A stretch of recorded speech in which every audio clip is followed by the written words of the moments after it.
আসসালামু আলাইকুম ভিউয়ার্স। আজকে বিশ্ব রাজনীতিতে একের পর এক বড় ধরনের উত্তেজনা তৈরি হচ্ছে। কিছুক্ষণ আগে একটা খবর তো আরেকটু পরে আরেক রকম খবর, যার ফলে ভিডিও বানাতে বানাতে আমি ঠিক বুঝতেও পারছিলাম না কোনটি আগে দেব। তবে এত বড় বড় ঘটনা ঘটেছে, আপনারা ভিডিওটি শেষ পর্যন্ত শুনতে পারেন। ইরান ও যুক্তরাষ্ট্র থেকে শুরু করে মধ্যপ্রাচ্য, ইউরোপ ও জ্বালানি বাজার সবখানে নতুন চাপ আর অস্থিরতা। বিশেষ করে ইরান হরমুজ ইস্যু আর ইউক্রেন যুদ্ধ ঘিরে বৈশ্বিক পরিস্থিতি আরও জটিল হয়ে উঠেছে। তো হরমুজ প্রণালী নিয়ে মার্কিন প্রেসিডেন্ট ডোনাল্ড ট্রাম্প ফক্স নিউজকে বলেছেন, যুক্তরাষ্ট্র গার্জিয়ান অ্যাঞ্জেল হিসেবে কাজ করতে পারে। তিনি হুঁশিয়ারি দিয়ে বলেন, ইরান যদি প্রণালী বন্ধ করে তাহলে যুক্তরাষ্ট্র প্রয়োজনে সেটির নিয়ন্ত্রণ নিতে পারে, এমনকি তেল পরিবহনের একটি অংশও নিয়েও আলোচনা হতে পারে বলে ইঙ্গিত দেন। ইরানকে কঠোর সতর্ক বার্তায় ট্রাম্প বলেন, যদি তোমরা এটি বন্ধ করো তবে তোমাদের আর কোনো দেশ থাকবে না, তোমরা নিজেদের দেশে ফিরে যাওয়ার সুযোগও পাবে না। তিনি ইরান সমর্থিত প্রক্সি গোষ্ঠীগুলোর কথাও উল্লেখ করেন এবং লেবাননে এসব কার্যক্রম বন্ধ না হলে কঠোর পদক্ষেপের হুঁশিয়ারি দেন। ইসরায়েলের পারফরম্যান্স নিয়েও মন্তব্য করে ট্রাম্প হিজবুল্লাহ দমনে তাদের সক্ষমতা নিয়েও অসন্তোষ প্রকাশ করেন। ইরানের প্রেসিডেন্ট মাসুদ পেজেশকিয়ানকে উদ্দেশ্য করে ট্রাম্প বলেন, তার উচিত ভাষা নিয়ন্ত্রণ করা, নইলে আরও কঠোর পদক্ষেপ হতে পারে।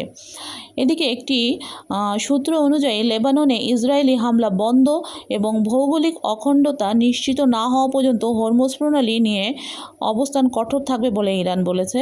এবং ইরান ও যুক্তরাষ্ট্র আলোচনায় লেবানন ফাইলটি এখন প্রধান ইস্যু হিসেবে উঠে এসেছে। তো ইরানের প্রেসিডেন্ট মাসুদ পেজেশকিয়ান আজ বলেছেন, ইউরেনিয়াম সমৃদ্ধকরণের অধিকার তারা কখনোই ছাড়বে না।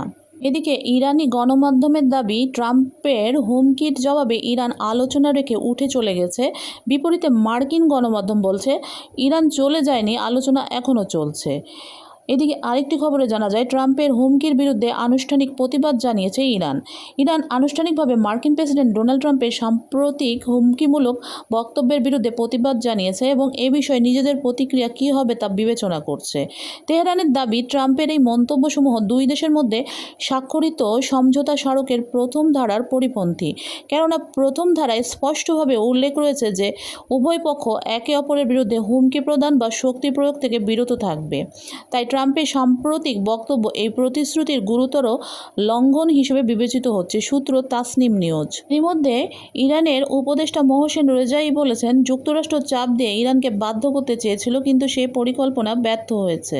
এদিকে ইরাক আগামী 2 মাসের মধ্যে দৈনিক তেল উৎপাদন 30 লাখ ব্যারেলেও উন্নীত করার লক্ষ্য নিয়েছে। তেল মন্ত্রণালয়ের তথ্য অনুযায়ী উৎপাদন ধীরে ধীরে বাড়ছে এবং চীনা কোম্পানি সহ বিদেশি প্রতিষ্ঠানগুলো স্বাভাবিকভাবে কাজ করছে। ইরাকের তেল মন্ত্রণালয়ের তথ্য অনুযায়ী দেশটি আবারও দৈনিক উৎপাদন বাড়ানোর দিকে এগুচ্ছে।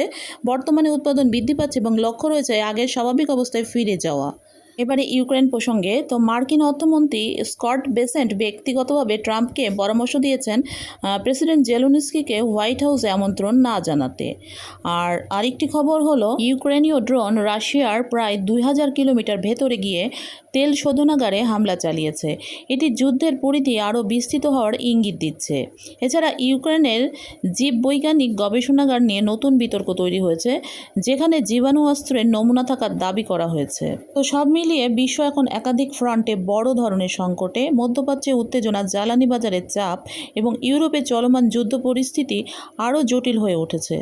তো আজ এই পর্যন্তই। সবাই ভালো থাকবেন। নতুন হলে চ্যানেলটি অবশ্যই সাবস্ক্রাইব করবেন। আবারও দেখা হবে ইনশাআল্লাহ। আল্লাহ হাফেজ।